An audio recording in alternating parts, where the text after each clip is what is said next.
말씀의 향기. 말씀의 향기 매주 목요일 이 시간은 경기도 부천시 원미구에 위치한 세계로 부천교회 최선 목사님의 칼럼으로 함께합니다. 은혜의 시간 보내시기 바랍니다.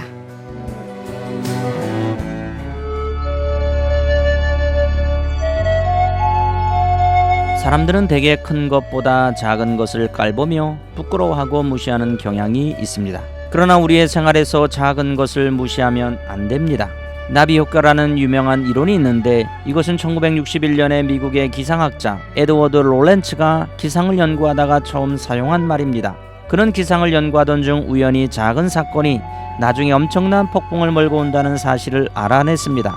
브라질 아마존강 밀림 지역에서 나비 한 마리가 날개짓을 해서 바로 옆에 있는 작은 벌레를 나뭇잎에서 떨어뜨려 밑에서 놀고 있는 원숭이 등에 떨어지게 합니다. 원숭이는 그 벌레 때문에 가려워서 야자나무에 기대어 야자 열매를 떨어뜨리고 그 열매는 돌에 부딪혀 작은 돌을 구르게 합니다. 그 돌은 큰 나무를 지탱한 작은 돌을 쳐서 밀어내면서 작은 산사태를 일으킵니다.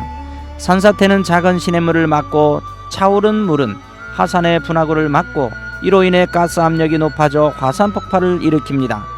화산이 폭발하면서 대기의 기류를 바꾸고 마침내 미국 뉴욕에 커다란 폭풍을 일으킵니다.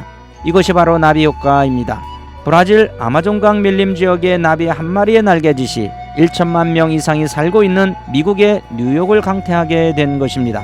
사람들은 이 나비 효과를 대단히 쇼킹한 이론으로 받아들입니다.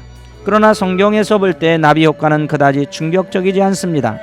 내 시작은 미약하였으나 내 나중은 심히 창대하리라는 욥기 8장 7절의 말씀처럼 성경은 작은 시작이 엄청난 결과를 가져오는 이 나비 효과야말로 하나님의 나라의 원리라고 말씀하고 있습니다. 마태복음 13장의 예수님의 겨자씨 비유나 누룩 비유를 보면 아주 보잘것없는 작은 것으로부터 천국은 시작된다는 사실을 충분히 증거합니다. 누가복음 9장 10절에서 17절에 나오는 오병이어의 사건에서 우리는 작은 헌신이 큰 기적을 불러오는 것을 볼 수 있습니다. 보리떡 5개와 물고기 2마리는 어린아이의 한 끼 식사에 불과합니다. 그러나 어린아이가 작은 것을 예수님 앞에 내놓았을 때 아주 큰 기적이 일어났습니다. 작은 것은 무시하고 큰 것을 좋아하는 것은 성도들도 마찬가지입니다. 큰 교회 다니는 것을 자랑스러워하고 작은 교회 다니는 것을 부끄러워합니다. 그러나 성경에서 볼 수 있는 예수님의 모습은 사람들의 생각과는 전혀 다른 것입니다. 제자들은 오병이어를 가지고 이것으로 무엇을 할 수 있을까 생각했습니다. 예수님께 드리면서도 부끄러웠습니다. 그러나 오병이어가 주님의 손에 드려졌을 때 큰 기적이 일어났습니다. 우리가 할 일은 아주 보잘것없는 것일지라도 하나님께 드리는 것입니다. 그러면 하나님께서 알아서 하십니다. 작고 사소한 것이 우리를 변화시키고 세상을 변화시키는 것입니다. 우리의 작은 기도 한마디가, 우리의 작은 사랑의 실천 하나가 우리 사회를 변화시키고 더 나아가 세상을 변화시킬 수 있다는 것을 굳게 믿고 살아갑시다. 예수님은 마치 겨자씨 한 알과 같은 12 제자를 통해서 장차 이루어질 엄청난 하나님의 나라를 보셨습니다. 그러므로 우리는 작은 것이라도 무시하지 말아야 합니다. 사랑하는 극동방송 가족 여러분, 헌신은 크든 작든 상관없이 그 자체가 소중합니다. 하나님은 우리의 헌신을 기뻐하십니다.